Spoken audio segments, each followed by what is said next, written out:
오늘의 주요 뉴스입니다. 코로나19 신규 환자는 8만 1,058명으로 이틀째 10만 명 아래를 유지했습니다. 이는 어제보다 1만 명 가까이 줄어든 수치로 금요일 기준으로는 10주 만에 최저를 기록했습니다. 김부겸 국무총리는 오는 25일부터 코로나19 감염병 등급을 2등급으로 하향 조정한다고 밝히고 다만 당장 느껴지는 변화는 크지 않을 것이라고 밝혔습니다.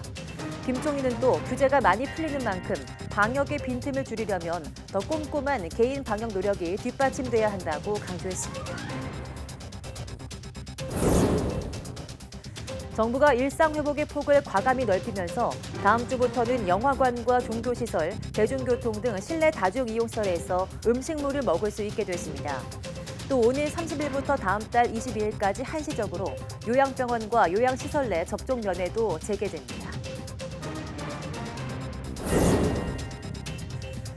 새 정부가 반도체와 수소 배터리 등 글로벌 기술 주도권 확보가 필수적인 국가 전략 기술에 대한 전략 로드맵을 수립하기로 했습니다.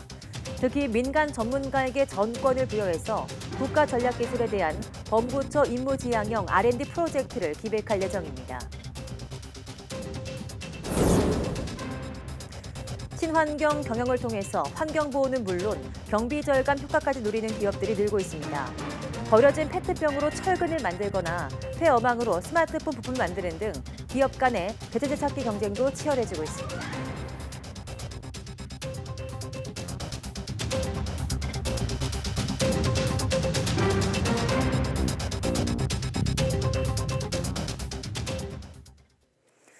네, 여러분 안녕하십니까? 4월 22일 사이언스 투데이입니다. 코로나19 확진 규모가 이틀째 10만 명 아래를 기록했습니다. 오늘 0시 기준 확진자는 8만 1,058명으로 전날보다 1만 명 가까이 줄었습니다. 일주일 전 같은 요일과 비교하면 4만 명 넘게 줄면서 감소세가 이어졌습니다. 지역 발생은 8만 1,043명으로 수도권 46.5%, 비수도권이 53.5%입니다. 전체 확진 규모는 줄었지만 고령층 감염 비중이 높아서 피해가 잇따랐습니다. 하루 새 숨진 환자는 206명으로 누적 2만 1,873명에 달합니다. 위중증 환자는 전날보다 13명 줄어서 현재 833명입니다. 네, 코로나19 감소세가 이어지면서 재택치료 환자 수도 줄고 있습니다. 오늘 0시 기준 재택치료 대상자는 55만 814명으로 전날보다 2만 명 넘게 줄었습니다. 이 가운데 집중관리고는 4만 7,310명입니다. 전국 중환자병상 가동률은 전날보다 2.6%포인트 떨어진 38.1%를 기록했습니다. 수도권 중환자병상 가동률이 36.2%, 병상수가 적은 비수도권은 42.6%입니다. 다음 주 월요일부터는 코로나19 감염병 등급이 현재 1급에서 2급으로 조정됩니다. 정부는 또 다음 주부터 대중교통을 비롯해서 실내 다중이용시설 내 음식물 섭취를 허용하기로 했습니다. 요양병원과 시설에 대한 대면 면회도 한시적으로 허용하기로 했는데요. 코로나19 중대본 회의를 주재한 김부겸 국무총리 발언 내용 직접 듣겠습니다. 정부는 이에 따라 일상회복의 폭을 더욱 과감하게 넓혀 나가고자 합니다. 내주 월요일부터는 그동안 음식물 섭취가 금지되었던 실내 다중이용시설에서의 취식을 허용합니다. 영화관, 종교시설, 실내 스포츠 관람장 등에서는 물론 철도, 고속시외버스 등 대중교통에서의 음식물 섭취도 가능해집니다. 3차 접종 후에 4개월이 경과한 60세 이상 어르신들께서는 다음 주부터는 예약자를 대상으로 확대되는 4차 예방접종에 참여해 주실 것을 권해드립니다. 지난해 추석 명절에 시행한 바 있는 요양병원과 시설에서의 접촉 면회를 감염 예방을 위한 철저한 준비를 거쳐 오는 30일부터 다음 달 22일까지 한시적으로 허용하고자 합니다. 네, 사회적 거리두기 해제로 저녁 시간 거리 표정이 많이 달라졌죠. 하지만 야외에서의 마스크 착용 문제는 여전히 갑론을박 중입니다. 정부가 다음 주 이 문제의 결론을 냅니다. 기정훈 기자입니다. 정부가 거리두기 조치를 해제하면서도 실외 마스크 의무를 바로 풀지 않은 건 긴장감이 너무 풀릴까 우려했기 때문입니다. 앞으로 2주간 상황을 좀 더 지켜보고 다시 검토하기로 하였습니다. 실외 마스크의 해제까지 포함될 경우 방역 긴장감이 너무 약화될 수 있는 위험성을 고려한 결정입니다. 그만큼 마스크의 전파 차단 역할이 크다는 의미지만 실내 취식 등 더 우려스러운 상황도 모두 풀면서 실외 마스크를 계속 고집하는 건 정부로서도 부담입니다. 실외 마스크의 조정 여부는 2주간의 상황을 보면서 결정하겠다라고 발표드린 바 있습니다. 아마 이번 주가 아니라 다음 주부터 그 부분들은 좀 더 검토하게 될 것이라고 보고 있는 중입니다. 정부는 확진자와 중환자 등 지금까지 위험도를 평가하던 기준을 적용해 5월 초 해제 여부를 결정한다는 방침입니다. 현재도 밖에서 다른 사람과 2m 거리를 두고 마스크를 벗으면 과태료를 물릴 수 없지만 의무가 해제되면 그 기준마저 없어지게 됩니다. 이스라엘 등 일부 외국에서는 실내 마스크 의무까지 푸는 곳도 있지만 우리 정부는 그럴 계획이 없습니다.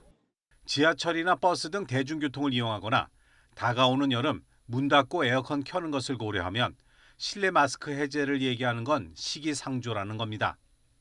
인수위도 실외 마스크 해제에 신중할 것을 요구하면서 예상대로 5월 초에 해제 결정이 나올지 확신하기 어렵습니다. 정부는 또 이행기 4주를 두고 판단하기로 한 확진자 격리 의무 해제도 비슷하게 설명합니다. 격리 의무 해제가 확진자가 격리하지 않아도 처벌하지 않는다는 것이지 감염 위험성이 줄었다는 뜻이 아니라는 겁니다. 격리 기간 단축에 대해선 기간을 줄인 외국의 경우도 과학적 판단이 아닌 사회 경제적 고려가 컸다면서 필요성은 크지 않다고 보고 있습니다. 방역 당국은 격리 의무가 없어지더라도 감염 전파 차단 조치는 필요하다며 격리 권고는 계속 유지돼야 한다고 말했습니다. YTN 기정훈입니다. 코로나19 백신을 맞은 뒤 후유증을 겪거나 목숨까지 잃은 사람들이 있습니다. 하지만 이 가운데 정부로부터 백신과의 인과성을 인정받은 경우는 그리 많지 않고 사망자의 경우는 극소수에 불과합니다. 피해자와 그 가족들은 제대로 된 사과라도 하라며 지금도 매주 거리에 나서고 있습니다. 김철희 기자가 보도합니다. 연숙 씨는 아직도 지난해 9월 16일을 잊을 수 없습니다. 코로나19 백신 접종을 꺼리던 남편은 9살 난 딸을 위해 화이자 백신 1차 접종을 받았습니다. 그리고 몇 시간 뒤 악몽이 시작됐습니다. 있는데 한 4시쯤에 마비 증상이 온다고 연락이 온 거예요. 결과가 나오고 보니까 이제 뇌출혈이 발견이 된다. 이렇게 출혈이 안 되는 경우는 내가 수술하면서 처음 봤다. 그래서 화이자가 문제가 많네. 수술 뒤에도 의식을 회복하지 못하던 남편은 2달도 안 돼 세상을 떠났습니다. 급작스러운 죽음 뒤 이 씨는 피해 보상을 신청했지만 정부는 기저질환 등 다른 원인이 있는 것 같다며 보상을 거부했습니다. 좀 중환자실에 어렵게 좀 해서 아이랑 마지막 면회하고 아빠 인사시키고 백신 맞고 6시간 만에 뇌출혈이 왔는데 누가 다른 이유가 있다라고 생각을 하겠어요. 지난해 2월 코로나19 예방 접종이 시작된 뒤 수많은 부작용 사례가 보고됐지만 실제 인과성을 인정받아 보상까지 이어진 경우는 많지 않습니다. 입법조사처 자료를 보면 18차에 걸친 전문심의위원회 심의 결과 전체 10,000여 건 가운데 보상이 결정된 사례는 4,000여 건입니다. 사망 사례는 단 한 건에 불과했습니다. 이처럼 인정 비율이 낮은 것은 백신 접종과 사망 사이 인과관계를 입증하는 것이 쉽지 않기 때문입니다. 입법조사처 역시 의학적으로 충분한 자료가 형성되지 않은 상황에서 인과성을 입증하는 것은 매우 어렵다고 지적했습니다. 피해자들은 지금도 매주 집회를 열어 백신 때문에 목숨을 잃는 사람이 더 없게 해달라고 외치고 있습니다. TV에서만 봤던 일이 우리에게 일어나니 충격이고 믿기지 않았습니다. 한편으로는 아버지와 같은 피해자가 안 일어났으면 하고 정부에서는 이에 대한 정책과 방안을 정확하게 지시하고 직접 실행하였으면 좋겠습니다. 피해자들은 정부 책임자의 진심 어린 사과와 특별법 제정 등을 요구하며 앞으로도 집회를 이어나갈 예정입니다. YTN 김철입니다. 중국 상하이시가 도시 봉쇄를 일부 완화했지만 여전히 1,600만 명 이상이 자택 격리 상태인 것으로 나타났습니다. 상하이시는 감염 상황에 따라 통제 정도를 소구역별로 재조정한 결과 격리가 필요한 구역에 사는 주민이 1,636만 명이라고 밝혔습니다. 이에 따라 전체 시민 2,500여만 명 가운데 아직 68%가 집 밖으로 전혀 나가지 못하거나 단지 내 이동만 허용되고 있습니다. 이처럼 고강도 봉쇄가 한 달 가까이 계속되고 있지만 20일 기준 상하이의 하루 신규 감염자 수는 18,400여 명으로 이른바 제로 코로나라는 목표와는 큰 차이를 보이고 있습니다. 스페인의 한 30대 여성이 20일도 안 돼 코로나19에 재감염돼 역대 기간 재감염을 기록했습니다. 영국 BBC 방송은 스페인 카탈루냐 데살로 연구소 연구팀이 의료 종사자인 31살 여성에게서 이런 사례를 확인했다고 보도했습니다. 연구팀은 이 여성이 지난해 12월 PCR 검사에서 처음 오미크론 양성 반응을 보인 뒤 3주도 안 돼 기침과 열이 나서 PCR 검사를 다시 하자 또다시 양성 판정을 받았다며 이같이 밝혔습니다. 연구팀은 또 이번 사례를 통해서 코로나19에 걸린 적 있는 사람이 백신 접종까지 마쳤더라도 재감염될 수 있음을 확인했다고 덧붙였습니다. 네, 봄의 마지막 절기인 고구를 전후로 해차 수확이 시작됐는데요.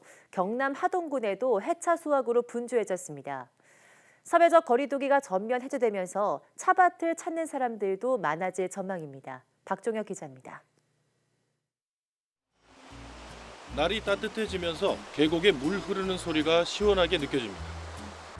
바로 옆 산비탈은 온통 푸릇푸릇. 봄 기운이 완연함을 눈으로 확인할 수 있습니다. 산비탈에 자리 잡은 것은 차나무입니다. 자세히 보면 연두빛 새순이 앙증맞게 돋았습니다. 해찻잎을 따는 손놀림이 분주해지는 시기입니다. 봄비로 온갖 곡식이 윤택해지는 시기인 고구를 전후로 해찻잎을 수확하는 겁니다. 겨울 내내 추위를 이기고 뚫고 올라온 새순이거든요. 이 차를 먹음으로써 우리가 움츠려 있던 몸을 이완시키면서 기운을 돌게 하면서 봄을 다 마시는. 찻잎 수확도 일일이 손으로 하는 작업이지만 이 찻잎으로 차를 만드는 데에도 품이 듭니다. 180도 가마에서 덮고 비비기를 여러 차례. 정성을 들일수록 차에도 깊은 향이 배어납니다. 특히 올해는 냉해 피해 등이 없어 평년보다 수확량이 늘 전망입니다. 2년에 비해서 동해라든지 냉해 피해가 없습니다. 그래서 수확량도 한 10% 정도는 많을 걸로 생각되고요. 또 품질 또한 더 우수한 품질로 나오고 있습니다. 전통 기법으로 차 만드는 법을 배우는 체험관은 보수공사로 분주합니다. 코로나19 기세가 꺾이고 사회적 거리두기 전면 해제, 손님 맞을 준비가 한창입니다. 금년에는 코로나19가 조금 완화 추세가 있기 때문에 체험관을 전면 개방을 해서 또 인터넷 신청을 받아서 희망자들은 반드시 녹차 체험을 할 수 있도록. 해차 수확에 분주해진 차밭에도 사회적 거리두기 해제에 따라 찾는 이의 발걸음이 늘 전망입니다. YTN 박종혁입니다.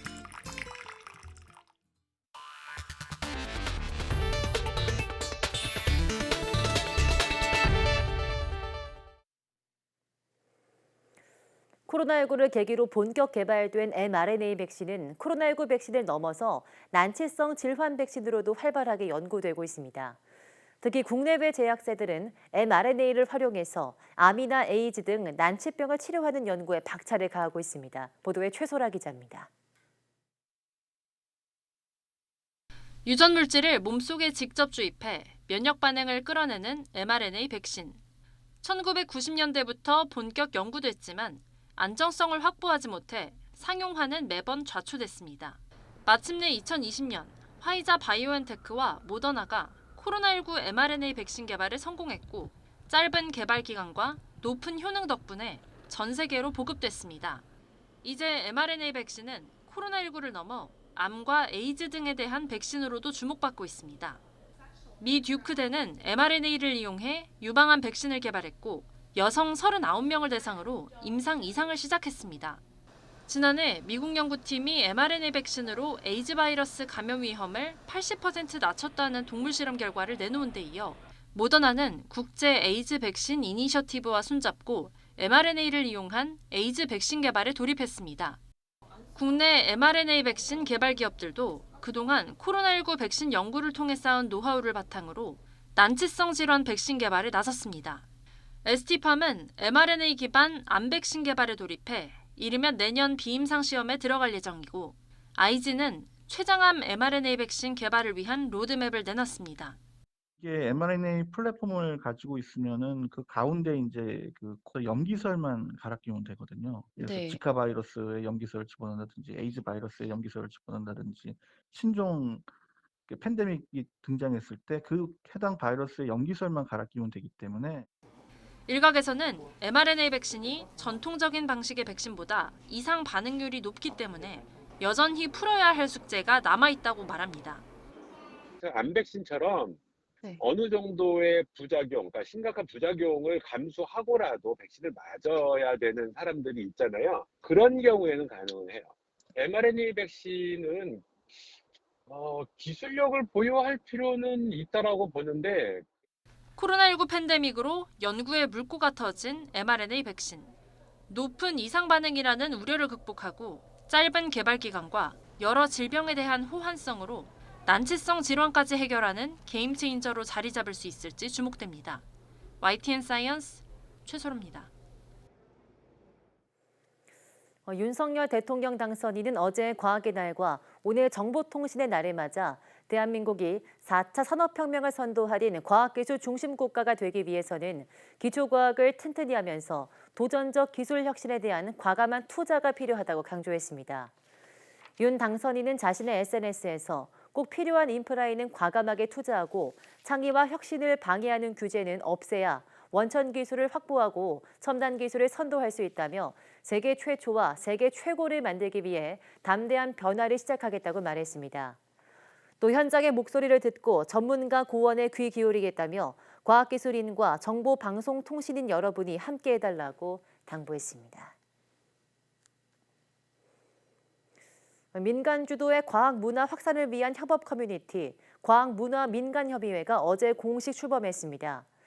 과학문화민간협의회는 과학문화 활동을 해온 민간단체와 개인의 협업 커뮤니티로 모두 18명의 활동가와 전문가들이 설립 발족에 나섰습니다.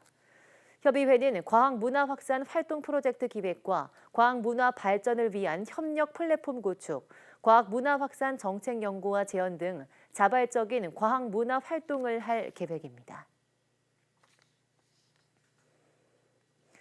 새 정부가 글로벌 기술 주도권 확보가 필수적인 국가 전략 기술에 대해서 민간 전문가에게 전권을 주는 범부처 R&D 프로젝트를 추진합니다.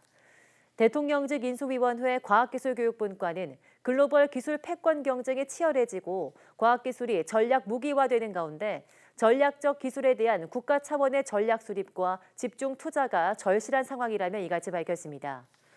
인수위는 또 미래 네트워크인 6G 6세대 이동통신과 디지털 범용기술인 AI, 인공지능을 중심으로 디지털 국가 전략을 수립하기로 했습니다. 인수위는 6G 상용화 시기가 2028년으로 예상보다 2년 앞당겨질 것으로 전망됨에 따라 오는 2026년까지 세계 최초 6G 기술 시연을 목표로 상용화 기술 프로젝트를 추진할 방침입니다. 또 AI와 관련해서는 도전적인 인공지능 R&D를 올해 착수하고 AI 기반의 난제 해결형 프로젝트도 기획합니다. 버려진 페트병으로 철없는 철근을 만들거나 다 쓴 화장품 용기로 타일을 제작하는 기업들이 있습니다. 요즘 화두인 친환경 경영을 펼치면서 경비 절감 효과도 톡톡히 누리고 있다고 합니다. 오늘 지구의 날을 맞아서 최기성 기자가 취재했습니다. 가늘게 뽑아낸 유리섬유를 빨간색 액체에 담갔다 빼서 철근을 제조하는 모습입니다. 버려진 페트병을 녹여 만든 액체가 섬유를 단단하게 만드는 역할을 합니다. SK 에코플랜트는 철없는 철근 제작으로 해마다 폐페트병 3억 개를 재활용할 수 있다고 밝혔습니다. 그 자재값이 많이 폭등해가지고 많은 건설사들이 그런 거에 대해서 애로사항을 조금 갖고 있는데요. 신소재로 그 가격을 갖다가 절감시키고 포스코건설은 탄소저감 시멘트 포스멘트 사용을 전체 사용량의 절반 이상으로 확대합니다. 용광로에서 쇳물을 뽑아낸 뒤 나오는 부산물을 활용해 만드는데 가격도 일반 시멘트 대비 10% 정도 저렴해서 일거양득입니다.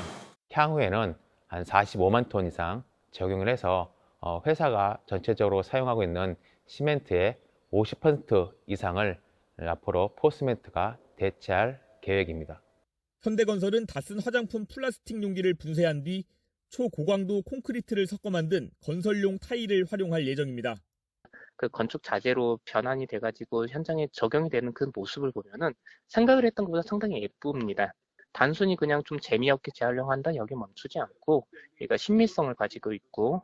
삼성전자는 올해 3월 출시한 갤럭시 S22와 갤럭시 탭 S8 일부 부품에 해양 폐기물을 재료로 만든 소재를 사용했습니다. 이런 방식으로 올해 50만 톤 넘는 폐어망을 재활용할 계획입니다. 폐어망을 스마트폰, 태블릿 등 제품의 소재로 활용하여 환경보호를 위해 노력하고 있습니다. 가격 절감과 함께 환경보호를 위한 대체재를 찾으려는 기업 간 경쟁은 더욱 치열해질 전망입니다. YTN 최기성입니다. 첨단 인공지능과 빅데이터를 활용하는 스마트팜 기술이 주목받고 있습니다. 노동력을 절감해서 소득을 높일 수 있는 장점이 있는데 당국이 농가 보급을 위해서 교육 프로그램도 진행하고 있습니다. 김학무 기자입니다. 널찍한 비닐하우스 안에 먹음직스럽게 잘 익은 딸기가 주렁주렁 열렸습니다. 면적은 넓지만 일하는 농민은 불과 1명. 농기구 대신 스마트폰을 들고 화면을 터치하는 모습이 일하는 농민 같지 않을 정도로 한가해 보입니다. 스마트폰으로 터치만 하면 시설 안팎에 설치한 센서로 내부와 외부 환경을 감지해 자동으로 창문을 여닫는 건 기본. 작물에 공급하는 영양분도 자동 또는 원격에서 제어하고 갑작스러운 날씨 변화에도 대처할 수 있습니다. 무엇보다 농산물 생산량이 다른 농가보다 30%나 많고 농산물의 최상품 비율 역시 더 높습니다. 갑자기 비가 오거나 바람이 심하게 불거나 아니면 온도가 갑자기 급상승할 때 원격 제어가 가능하고 또 이 핸드폰으로 알람이 오기 때문에 농부가 즉각적으로 대응을 할 수가 있습니다. 이런 장점을 갖춘 스마트팜 보급을 늘리기 위한 스마트팜 교육장. 전국 100여 곳에서 운영 중인 교육장에서 농민들이 스마트팜 기술을 직접 보고 체험할 수 있습니다. 그동안 교육을 받은 뒤 스마트팜을 도입한 농가가 전국적으로 1250농가에 달하는 가운데 이들 농가의 평균 소득이 21% 늘어난 것으로 나타났습니다. 이곳에서 충분히 교육과 함께 실습을 통해서 충분한 스마트팜 기술을 배우고 난 후 스마트팜을 도입할 때 성공할 것이라고 생각을 합니다. 인력 감소와 고령화가 심각한 우리 농촌에 스마트팜 기술의 확산이 꼭 필요해 보입니다. YTN 김학무입니다. 러시아의 침공으로 파괴된 우크라이나의 기간시설과 건물 등의 피해액이 약 600억 달러, 우리 돈 74조 원에 이르며 전쟁이 진행될수록 이 금액은 올라갈 것이라고 세계은행이 밝혔습니다.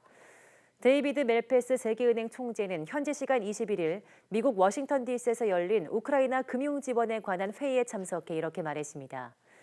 멜페스 총재는 국제통화기금과 세계은행 충계총회 부대 행사로 열린 회의에서 우크라이나의 피해액 추정치는 좁게 잡은 것으로 점점 늘어나는 전쟁의 경제적인 비용은 포함하지 않은 것이라고 설명했습니다.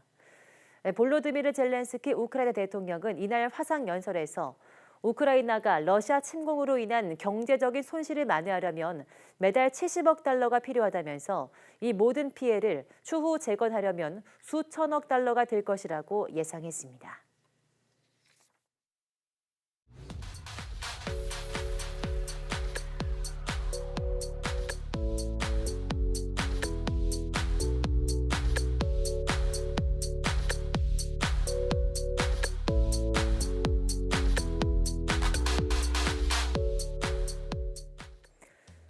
달에서 바라보는 우주는 깜깜하지만 지구의 하늘은 파랗죠. 바로 지구에는 대기가 존재해서 태양빛이 산란되기 때문인데요. 그런데 파란 하늘에 뜬 달도 우리 눈에 파랗게 보이곤 합니다. 과연 같은 원리일까요? 오늘 오후 사이언스 투데이 궁금한 이야기에서 알려드리겠습니다. 많은 시청 바랍니다. 함께해 주신 여러분 고맙습니다.